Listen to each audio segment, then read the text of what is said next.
பரசுராம பரசுராம ஜமதக்னி ராமா, பரசுராமா பரசுராமா ரேணுகா ராமா.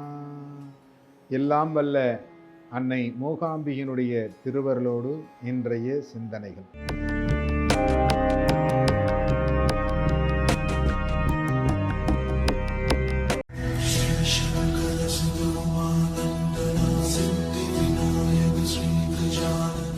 அதாவது நம்முடைய வாழ்நாளில் எத்தனை மரங்களை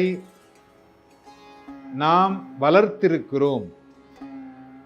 ஏன்னா என்னுடைய சின்ன வயது காலங்களில் என்னுடைய முன்னோர்கள், என்னுடைய தந்தை, எங்கள் தாத்தா, இவங்கெல்லாம் என்ன பண்ணுவாங்கன்னா, ஒரு கொய்யா மரம், மாமரம், இந்த மாதிரி ஏதாவது ஒரு மரத்தை நட்டு, இது உன்னுடைய மரம், இதை நல்ல விதமாக பார்த்து கொள்ள வேண்டும் அப்படின்னு சொல்லி ஒரு பழக்கத்தை உற்பத்தி பண்ணி வச்சுருந்தாங்க அந்த காலத்தில். இந்த பாக்கு மரம் அதெல்லாம் கூட நாங்கள் வளர்ப்போம் சின்ன வயசில். கிராமத்தில் வளர்கின்ற பொழுது அந்த கிராமத்தினுடைய தோட்டத்தில் இது என்னுடைய மரம், நான் வளர்த்த மரம் அப்படின்லாம் சொல்லுவோம். எனக்கு எனக்கு ஒரு கொய்யா மரம் கொடுத்துருந்தாங்க. அந்த மரத்தை நான் வளர்த்து அதிலிருந்து கனிகளை கூட நான் எடுத்திருக்கிறேன். அதே மாதிரி அந்த தோட்டத்தில் செடிகள், வாழை மரங்கள், இதெல்லாம் நமக்கு ஈவினிங்கில் தண்ணி ஊற்றணும். தண்ணி ஊற்றிட்டு அதுக்கு தேவையான உரங்கள்லாம் எப்படி வைக்கிறது, இதெல்லாம் நமக்கு சொல்லிக் கொடுப்பாங்க. இது கிராமங்களில் நடந்த நிகழ்வுகள். ஆனால் இன்றைக்கு இந்த மரம் அப்படிங்கிறது யார் வீட்லையும் வச்சுக்க முடியாத நிலைமையில இருக்கிறாங்க. அதையும் ஏதாவது ஒரு அனாதை ஆசிரமம் போல் ஆலயத்தில் கொண்டு போய் சேர்த்து விடலாம். எப்படி பெற்றோரை கொண்டு போய் அனாதை ஆசிரமத்தில் சேர்க்கிறார்களோ, அதே போல் மரக்கன்றுகளை கொண்டு போய் ஏதாவது ஒரு ஆலயங்களிலோ மலம் வளர்க்கும் இடங்களிலோ, ஏன்னா இப்போ ரோட்டில் கூட மரத்தை வைக்கிறதுக்கு வாய்ப்பு இல்லை. ஒரு காலத்தில் பார்த்தீங்கன்னா 2 பக்கமும் புளிய மரம் இருக்கும். எல்லா ஊர்லேயும் புளிய மரம் இருக்கும். அந்த மரத்துக்கு நடுப்புற தான் அப்படியே போகும் பஸ்ஸு. இப்போ அதுக்கும் வாய்ப்பு இல்லை. மரம் வளர்ப்பது அப்படிங்கிறது நம்மளுடைய முன்னோர்களுடைய மிக முக்கியமான ஒரு செய்தி. நம்முடைய வாழ்வியலை மாற்றிக்கொண்டே இருக்கிறார்கள். ஏன் அப்படின்னா, இந்து அப்படிங்கிறது அறிவியல் சார்ந்த வாழ்வியல். இந்துக்கள் அப்படின்னா அவர்கள் எல்லாவற்றையும் கடந்தவர்கள், ஞானிகள். பிற்காலத்தில் வரக்கூடிய வியாதிகளுக்கு கூட முற்காலத்தில் மருத்துவத்தை, மருந்துக்களை தேடி வைத்தவர்கள், அப்படிப்பட்டவர்கள் அவர். எதுக்காக இவ்வளவு தூரம் நான் பேசுறேன் அப்படின்னா, ஆலயங்களில் ஸ்தல விருட்சம் அப்படின்னு ஒரு மரம் வச்சிருந்தாங்க. இந்த மரத்தை போய் சுத்திட்டு வரணும், இந்த மரத்தை தொட்டு கும்பிடணும், இந்த ஸ்தல விருட்சத்துக்கு மரியாதை பண்ணணும். ஒவ்வொரு ஆலயங்களிலும் ஒரு விருட்சத்தை அந்த கோயிலுடைய மிக முக்கியமான ஒரு பொருளாக அதை பாவித்தார்கள். ஏன் அப்படின்னா, நிறைய மரங்கள் இன்னைக்கு அழிந்து கொண்டிருக்கிறது, நிறைய விதைகள் அழிந்து கொண்டிருக்கிறது. அப்படி அழிந்துவிடக் கூடாது என்பதற்காக எப்படியாவது ஒரு விருட்சமாவது ஸ்தல விருட்சமாக இருக்க வேண்டும். அந்த ஸ்தல விருட்சத்தில் நாம் அதன் மூலமாக நிறைய மரங்களை உற்பத்தி செய்து விடலாம் என்கின்ற நம்பிக்கை. இந்த ஸ்தல விருட்சம் அப்படிங்கிறது ஒவ்வொரு கோயிலுக்கும் வித்தியாசமான ஒவ்வொரு மரங்களை வைத்திருந்தார்கள்.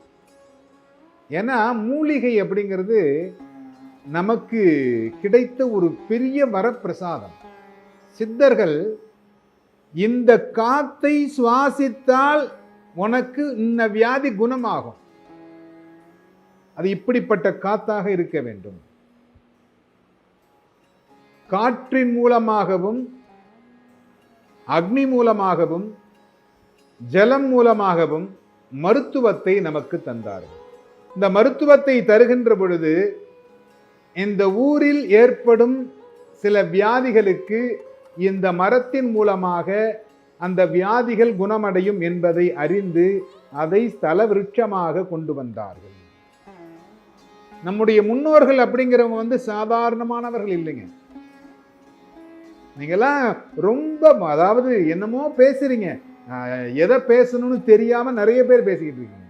நம்முடைய முன்னோர்களை விட அறிவியல் அறிஞர்கள் யாருமே கிடையாது, உலகத்திலே கிடையாதுங்க. உலகத்திலேயே மிக துல்லியமாக நம்முடைய வாழ்வியலை தெரிந்து நமக்காக நம்முடைய வாழ்க்கைக்காக நிறைய புத்தகங்களையும் நிறைய விஷயங்களையும் சொல்லிக் கொடுத்தவர்கள் நம் முன்னோர்கள். வைத்தீஸ்வரன் கோயில் போனீங்கன்னாக்க ஸ்தல விருட்சம், வைத்தீஸ்வரன் கோயிலுங்க. சிவன் கோயில் வில்வ மரம் இருக்கும், கேள்விப்பட்டிருப்பீங்க. வைத்தீஸ்வரன் கோயில்ல வேப்ப மரம் தான் ஸ்தல விருட்சம். வேம்புதான் அங்கே ஸ்தல விருட்சமாக இருக்கிறது. சீர்காழி போனீங்கன்னா அங்க ஸ்தல விருட்சம் என்ன தெரியுமா? மூங்கில். மூங்கில் தான் அங்க ஸ்தல விருட்சம்.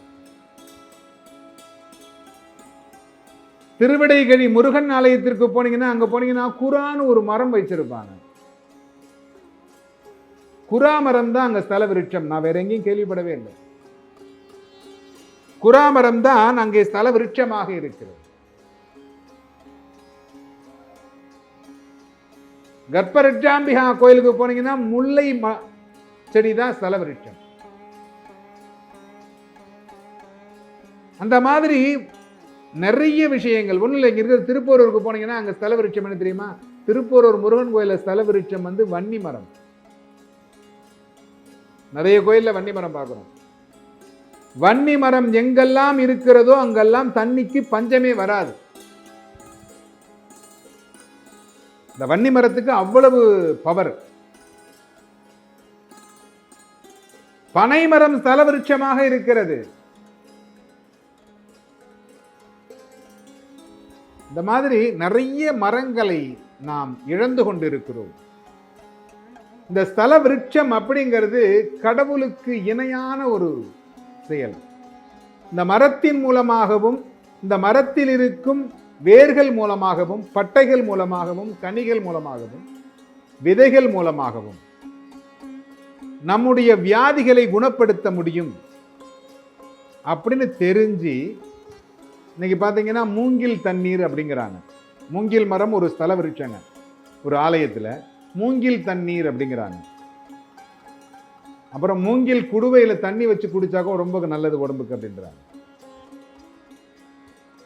என்னுடைய தந்தை எனக்கு மூங்கில்ல ஒரு உண்டியல் செஞ்சு கொடுத்தாங்க. இந்த உண்டியல்ல காசு போட்டு வைக்கிறது. நம் முன்னோர்கள் நமக்கு எவ்வளவோ நிறைய விஷயங்களை நமக்கு சொல்லிக் கொடுத்து இருக்கிறார்கள். இந்த ஸ்தல விருட்சம் போல் நம்முடைய வாழ்வியல் அப்படிங்கிறது அறிவியல் சார்ந்த வாழ்வியல். அது வள்ளலார் பகவான் சொல்லுவார் மிக அருமையாக. வள்ளலார் சுவாமிகள் மிக அருமையாக நம்முடைய வாழ்வியலை, நம் முன்னோர்கள் சொல்லிக் கொடுத்த வாழ்வியலை சொல்லிக் கொடுத்திருக்கிறார். இந்த ஸ்தல விருட்சங்களை போற்றி பாதுகாக்க வேண்டும். மரங்களை நடுங்கள். மரங்களினால் நமக்கு நிறைய நன்மைகள் ஏற்படும். மரங்களை அழித்து விடாதீர்கள். எல்லோரும் இன்புற்றிருக்க சுவாமிநாத சுவாமியை பிரார்த்தனை செய்கிறேன்.